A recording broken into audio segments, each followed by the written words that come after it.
Salam sejahtera bagi kita semua. Pada kesempatan kali ini, saya ingin mempresentasikan ide dan gagasan kelompok kami mengenai aplikasi Internet of Things pada kehidupan sehari-hari. Nama saya Christian Abdul Syaji, NIM 240120130130086 dari S1 Departemen Matematika Universitas Diponegoro. Sebelum saya memaparkan ide dan gagasan kelompok kami, saya ingin menjelaskan sedikit tentang IoT atau Internet of Things. Internet of Things merupakan suatu konsep di mana objek tertentu mempunyai kemampuan untuk mentransfer data lewat jaringan tanpa memerlukan campur tangan manusia.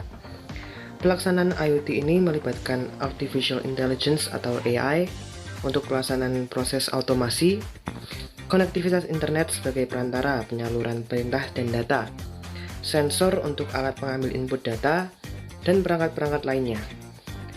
IoT bekerja dengan memanfaatkan suatu argumentasi pemrograman atau serangkaian perintah yang dimana tiap-tiap perintah dapat menghasilkan reaksi berantai dan memungkinkan sistem berjalan secara otomatis tanpa campur tangan manusia. Peran manusia di sini hanya sebagai pengawas dari sistem dan mesin-mesin yang bekerja.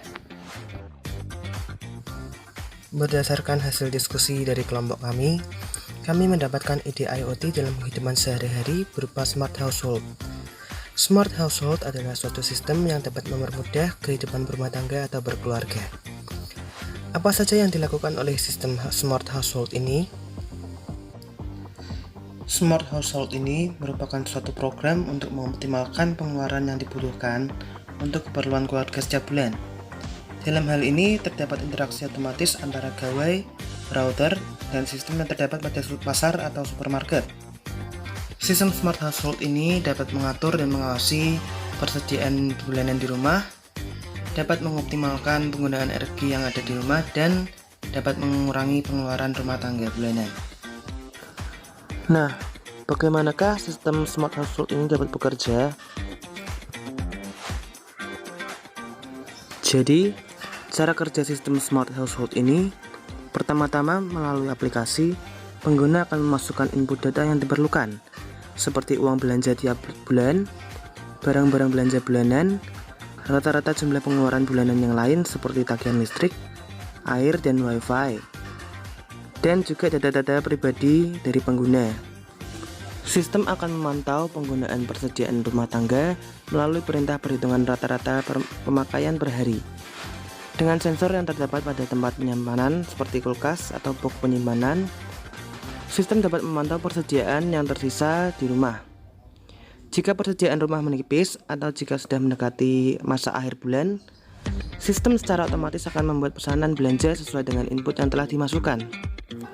Pesanan belanja akan dikirim ke pasar atau supermarket yang telah berafiliasi dengan Smart Household dan akan menyediakan dan mengantar belanja ke tempat tujuan. Di sini, router bekerja sebagai akses penyambung antara sensor, aplikasi, dan pasar. Untuk pengoptimalan energi, sistem melalui router akan mengawasi penggunaan listrik dan air rumah. Jika penggunaan energi sudah melebihi batas harian yang telah ditetapkan melalui perhitungan, maka sistem akan memberikan peringatan melalui aplikasi. Kemudian untuk mengontrol biaya bulanan, kita sebelumnya memasukkan informasi pada aplikasi, yang kemudian jika kita menggunakan uang kita melebihi batas yang telah kita tentukan, maka akan ada pemberitahuan. Lalu, apa saja yang akan kita dapatkan jika kita memakai sistem Smart Household ini? Keuntungan yang didapatkan dari penggunaan sistem Smart Household ini adalah kita dapat memperoleh kehidupan yang lebih mudah karena semua sudah diatur oleh sistem dan yang kita bisa lakukan adalah mengawasi saja. Lalu kita dapat mengatur semua pengeluaran kita dengan lebih baik dan efisien karena sistem dapat mendeteksi dan mengawasi semua pengeluaran yang tidak diperlukan selama 1 bulan.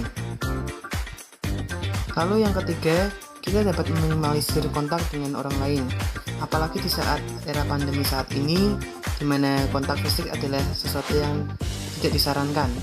Maka dari itu, sistem ini sangat berguna untuk meminimalisir adanya penularan COVID-19.